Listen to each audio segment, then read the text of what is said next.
गोबां जिउ बाउसोमनायनि गेजेरजों गोबां जोङो दुखु सारजाला खाथिनायनि गेजेरजों जोंनि बे बिटिआरखौ जोङो मोननो हादों।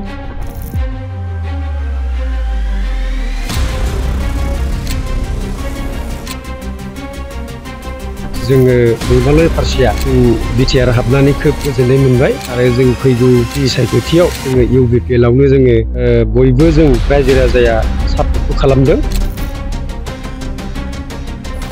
बिटिआरनि जिथुनिखि गोदानै हाबनाय गामि दब्रैजों जों दिनै इउपिपिएल सरकारखौ जोङो सापर्टआव दङ आरो।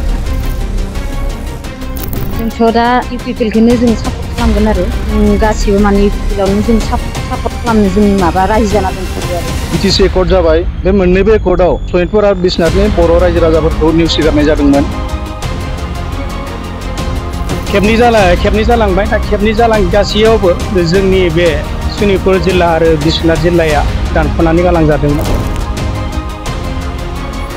दा बेनिखायनो बिपिएफ हान्जानि दैदेनगिरि आरो बिथांमोननि मावथिफोरा बिथांमोनखौ जों खावलायनो नागिरदों जाहाथे गोदानै सोसनजानाय बिटिआरआव नोंथांमोना बाहागो लायालासिनो इलेक्सनाव बाहागो लायालासिनो मा होनना बुङो रायजो राजाफोरनि मावनांगौनि सार्थनि थाखाय जाहाथे नोंथांमोना बे एरियाफोर सोसनफानायाव मदद खालामो। इलेक्सनाव बाहागो लायालासिनो आं बेखौ खावलायहरनो नागिरदों।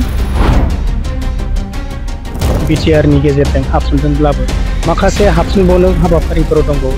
दा बेखौ नोजोर होनानै जोङो गुबुन आफादा जोंनियाव फैनानै इउपिपिएलनि अनगायै गुबुन आफादा जोंनियाव फैनानै गुरलाय गुजायफोर खालामफैयालाब्लानो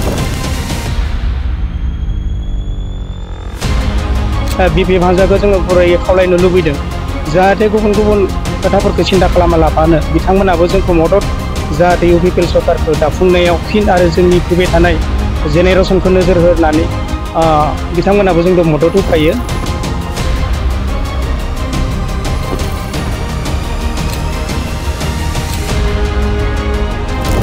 दा जों बे गोबां नाजानायनि गेजेरजों फिन आरो जोङो दिनै बिटिआरआव जों हाबसनफिननो मोनदों। जोंथ' दा बे समाव दङ आङो सनितपुर जिल्लानि सिङाव थानाय दैमालु सेन्टाराव।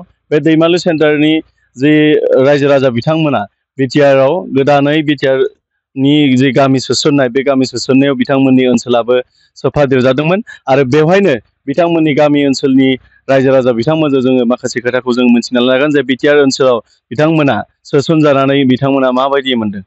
नोंथांनाव आङो गिबि सोंनो लुबैदों जे नोंथांमोननि ओनसोला बिटिआरआव हाबबाय बेनि सायाव मा बुङो? खुलुमबाय। गिबियावनो बड'लेण्ड रादाब नोंथांमोननिसिम गोसो गोरबोनिफ्राय मोजां हामग्लायनाय थाहरबाय। लोगोसेयै दिनैनि बे जा सोंनायनि फिननाय जोङो गोबां नाजानायनि गेजेरजों दिनै बड'लेण्ड मुभमेन्टनि गेजेरजों जों गोबां गावसोरखौ जिउ बाउसोमनायनि गेजेरजों जों दिनै बिटिआरआव जों हाबसोनो मोनबाय आरो बे हाबसोनाय ओनसोलाव जोंनि बे दैमालु एफआरसि आन्दाराव जोंहा गामि दाब्रै दङ। दा बे गामि दाब्रैनि गेजेरजों जों हाबसनलांबाय। दा बेजोंनो लोगोसे जोङो साबायखर बावनो नागिरदों गोबां नाजानायनि गेजेरजों जोंनि सातजालानि गेजेरजों जों हान्थियै जों दिनै बिटिआर हाबसननायनि मोननाय गिबि जोंनो मावफुंना हरनाय बिटिआर सरकारनि गाहाय मावफुं सोद्रोमा मानगोनां प्रमद बर' बिथांखौ जों साबायखर बावगोन आरो लोगोसे बिथांजोंनो माखासे आफादाबो नाजाथाबनानै बे हाबाफारिखौ जाफुंसार होनायनि थाखाय जोङो जोंनि गोसो गोरबोनिफ्राय हामग्लायनाय बावहरबाय। जिहेतु नोंथांमोना बे ओनसोलाव हाबबाय, नोंथांमोना गिबि खेबनि थाखाय फैगौ बिसायख'थियाव बिटिआर जानानै भट होनो मोनगोन, बेयाव मा बुङो? खुलुमबाय। जोङो दैमालु फारसेया जों बिटिआर हाबनानै खोब गोजोननाय मोनबाय आरो जों फैगौ बिसायख'थियाव जोङो इउबिपिएलआवनो जोङो बयबो जों रायजो राजाया सापर्टखौ खालामदों।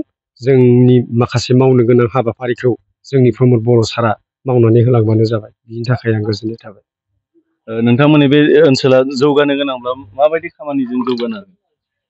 खुलुमबाय। आं गिबियावनो नोंथांनि बड'लेण्ड निफ्राय आं साबायखर बावनाय थाबाय। जोंनि माखासे मावनांगौ हाबाफारियाव जिथुनिखि जों दिनै दा बावै जों बिटिआर सोसनजाबाय, बे हाबाफारिखौ जोङो मावनांगौआ माखासे जोंना बिटिआरनि जाहा प्रमद बर' सार चिफ बिथाङा जोंनि खामानिखौ माबायदि मावनांगौ माखासे मा थासारियाव दङ बिथांमोना नायनानै जोंनि लामानि फारसे कालभारनि फारसे आरो फारसे जोंना स्कुलनि फारसे आरो माखासे बे खामानिखौ मावखांनानै माखासे जोंना गामि सोसननांगौ दङ बे गामि सोसननायखौ सार बिथाङा मावना होनांगौ जेन आं खावलायदों आरोखि बेयावनो जों माखासे जोंनि बिटिआरनि जिथुनिखि गोदानै हाबनाय गामि दब्रैजों जों दिनै इउपिपिएल सरकारखौनो जोङो सापर्टआव दङ आरोखि बेवहाय जोङो गोजोननाय दङ बिथाङा दिनै गोबावसिम नाजानानै जोंनि बे ओनसोलखौ सोनो हादों सोनानै माखासे गोजोनग्लायनो हादों बेखौ आङो आंनिफ्राय जोंहा प्रमद बर' सार चिफ बिथाङा आं रोजा रोजा साबायखर बावहरनाय थाबाय। नोंथांमोननि ओनसोलाव फैबाय थानाय समाव सोरबायदि दोलोखौ नोंथांमोना हेफाजाब होगोन? खुलुमबाय आं जोंथ' दा इउपिपिएलखौनो जों सापर्ट खालामगोन आरो जों गासिबो माने इउपिपिएलावनो जों सापर्ट खालामनो जों माबा राजि जाना दंखायो आरो। मानि थाखाय माने जोंनि माबाखौ बहुद सहाय खालामदों आरो जोंनि सात्र साथ्रिफोरखौ बहुद नायदों सात्र साथ्रिनि थाखाय बहुद केपासिटि माबाना होदों खामानिखौ मावना होदों बिनि थाखाय बिथांनिसिम जों साबायखर बावदों आरो नाथाय जों आरो भट होनायावबो जों राजि दङ आरो बिनिसिम बे सारसिम आं बेखौनो बुंनानै दं। नोंथांमोननि गामिया हाबनायाव माबायदि मोनदों गोसोखौ? खुलुमबाय जों जोबोद गोजोननाय मोन्दों जोङो गोबाव समनिफ्रायनो जोंना बेयाव बिटिआर हाबाखैमोन दायो हाबनायखाय जों गोजोननाय मोन्दों मानो होनब्ला जोंनि माखासे मावनो गोनां खामानिफोरा जोंना मावजानाय बायदि जाहाथे मोजां जोंनियाव बे सुबिदा जानाय बायदि लामा दालांफोरा सुबिदा जानाय बायदि आरो जों बेखौनो लुबैयो बेखौनो खावलायहरनाय थाबाय।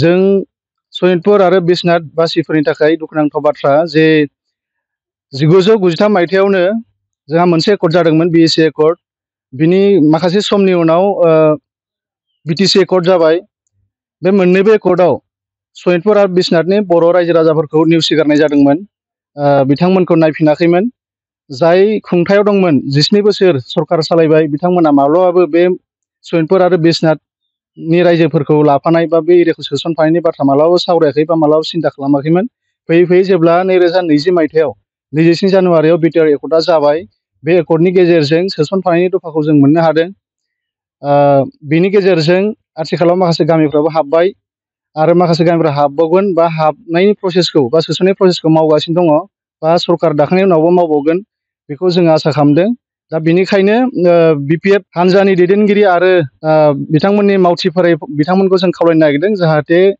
गोदानै सोसनजानाय बिटिआरआव नोंथांमोना बाहागो लायालासिनो इलेक्सनाव बाहागो लायालासिनो मा होनना बुङो रायजो राजाफोरनि मावनांगौनि सार्थनि थाखाय जाहाथे नोंथांमोना बे एरियाफोरखौ सोसनफानायाव मदद खालामो इलेक्सनाव बाहागो लायालासिनो आं बेखौ खावलायहरनो नागिरदों जाहाथे नोंथांमोना फैनानै गुलुं गुजुं बाथ्राफोरखौ बुङा नोंथांमोना एकर्डखौ डिनाय खालामदोंमोन आरो जोंहा गिनाय दङ जे समखिनाय दङ जे नोंथांमोना बायसान्स सरकाराव जुदि फैयोबा थारैनो बे एकर्डखौ नेवसिगारगोन आरो नेवसिगारोब्ला जिहेथु गोबां रायजो राजाफ्रा हा हुनि मोन्थाइखौ मोनबावनांगौ दङ बा रायजो राजाफ्रा माखासे बिटिआरआव सोसनफाजाबावनांगौ दङ बे खिन्थु खैफोद फैगोन बा बे खामानिया जानाय नङा होननानै आउट अफ बिटिआरनि रायजो राजाफ्रा दा गिनाय दङ बेखायनो जों आउट अफ बिटिआरनिफ्राय खावलायहरदों जाहाथे बे खामानिखौ नोंथांमोना मदद खालामनांगौ हेंथा खालामनाङा बेखौ थारै खावलायहरनाय जादों बुंनांगौ गोबां बाथ्रा दंब्लाबो दिनै बेखिनिखौ खावलायबाय उननि समाव बुंनांगौ थायोबा बुंसिगोन गोजोन्थों। जोंनिफ्राय बे बिटिआरआव हाबसननाय जा दैमालु एफआरसि सिङाव थानाय जोङो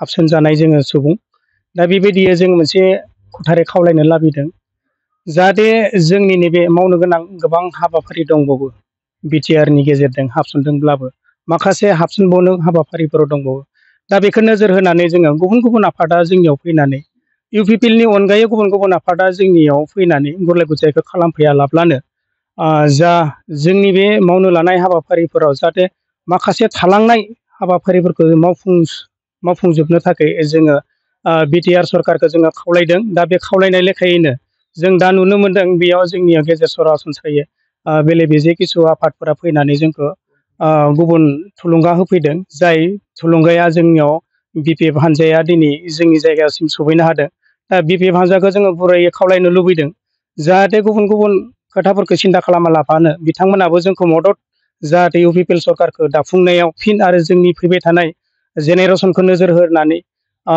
बिथांमोनाबो जोंखौ मदद होफायो जाहाथे फैबाय थानाय जा इलेक्सन इउपिपिएलनि इलेक्सनखौ गोसोयै जिउयै मोहामै बयबो जयै जानानै जोङो मोनसे थांखिजोंनो जोङो भटखौ बयबो होलायगोन जों बेखौ खुथारै खावलायगोन आरो बिपिएफ हान्जाखौ जोङो जोंनि गोरबोजों जों खावलायनो नागिरदों जाहाथे गोबां जिउ बाउसोमनायनि गेजेरजों गोबां जोङो दुखु सारजाला खाथिनायनि गेजेरजों जोंनि बे बिटिआरखौ जोङो मोननो हादों। बे बिटिआरखौ मोननो हानायनि गुबै थांखि हिसाबै जोङो मावफुंनो जोंहा गोबां हाबाफारि दंबावो। गमामायैनो जोङो बुंनो थाङोब्ला जाय हाबाफारिखौ जोङो नाजादोंब्लाबो जोङो बिटिआर जा बिटिआरनि मोनसे एग्रिमेन्टआ खेबनै जालांबाय। दा खेबनै जालांगासेयावबो जोंनि बे सनितपुर जिल्ला आरो बिश्वनाथ जिल्लाया दानख'नानै गालांजादोंमोन। दा जों बे गोबां नाजानायनि गेजेरजों फिन आरो जोङो दिनै बिटिआरआव जों हाबसनफिननो मोनदों। दा बेयो हाबसननायनि गुबै जाहोनानो जादों जोङो प्रमद बर' बिथांनि नाजानायनि गेजेरजों आरो बिथांजों माखासे हानजा थाफायनाय जाय हानजाफोरा बिथांजों माखासे मदद होफानानै दिनै मुखुब जानानै दङ। दा बिथांमोननि नाजानायनि गेजेरजों जों बिटिआरआव फिन हाबसननो मोनफाफिनदों।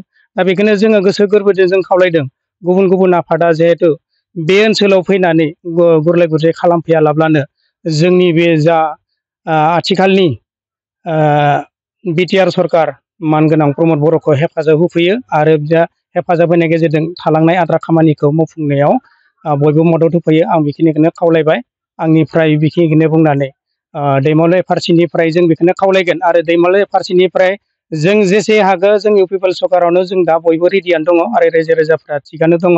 जोंनि बिटिआरनि सिङावनो थानाय नोंथांमोनाबो जिहेथु नैफोर गुलाय गुजायखौ लाबोआलाब्लानो जाहाथे जोंनि दैमालु एफआरसि सिङाव थानाय बे मोनब्रै गामिखौ जोङो मोजां रोखोमै जोङो भटखौ इउ पिपलनो होनो होयो। जों बेखौनो गुरैयै खावलायबाय।